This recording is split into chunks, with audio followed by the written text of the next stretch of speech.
Wendy came first, then John, then Michael. For a week or two after Wendy came, it was doubtful whether they would be able to keep her, as she was another mouth to feed. Mr. Darling was frightfully proud of her, but he was very honourable, and he sat on the edge of Mrs. Darling's bed, holding her hand and calculating expenses, while she looked at him imploringly. She wanted to risk it, come what might, but that was not his way. His way was with a pencil and a piece of paper, and if she confused him with suggestions, he had to begin at the beginning again. "Now don't interrupt," he would beg of her. "I have £1.17 here, and 2 and 6 at the office.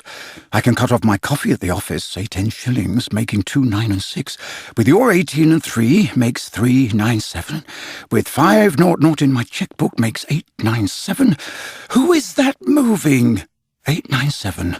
Dot and carry 7. Don't speak. My own. And the pound you lent to that man who came to the door. Quiet, child. Dot and carry child. There, you've done it. Did I say 997? Yes, I said 997. The question is, can we try it for a year on 997? Of course we can, George, she cried, but she was prejudiced in Wendy's favour, and he was really the grander character of the two. Remember mumps, he warned her, almost threateningly, and off he went again. Mumps, £1. That is what I have put down, but I dare say it will be more like 30 shillings. Don't speak. Measles, 1.5. German measles, half a guinea. Makes 2, 15, 6. Don't waggle your finger. Whooping cough, say 15 shillings. And so on it went, and it added up differently each time, but at last Wendy just got through, with mumps reduced to 12.6, and the 2 kinds of measles treated as one. There was the same excitement over John, and Michael had even a narrower squeak, but both were kept.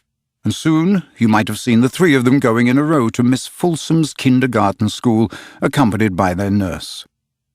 Mrs. Darling loved to have everything just so, and Mr. Darling had a passion for being exactly like his neighbours, so, of course, they had a nurse. As they were poor, owing to the amount of milk the children drank, this nurse was a prim Newfoundland dog called Nana, who had belonged to no one in particular until the Darlings engaged her. She had always thought children important, however, and the Darlings had become acquainted with her in Kensington Gardens, where she spent most of her spare time peeping into perambulators, and was much hated by careless nursemaids, whom she followed to their homes and complained of to their mistresses. She proved to be quite a treasure of a nurse. How thorough she was at bath time, and up at any moment of the night if one of her charges made the slightest cry. Of course, her kennel was in the nursery. She had a genius for knowing when a cough is a thing to have no patience with, and when it needs stocking round your throat. She believed to her last day in old-fashioned remedies like rhubarb leaf, and made sounds of contempt over all this newfangled talk about germs and so on. It was a lesson in propriety to see her escorting the children to school, walking sedately by their side when they were well behaved, and butting them back into line if they strayed. On John's footer days she never once forgot his sweater, and she usually carried an umbrella in her mouth in case of rain. There is a room in the basement of Miss Folsom's school where the nurses wait. They sat on forms, while Nana lay on the floor, but that was the only difference. They affected to ignore her, as of an inferior social status to themselves, and she despised their light talk.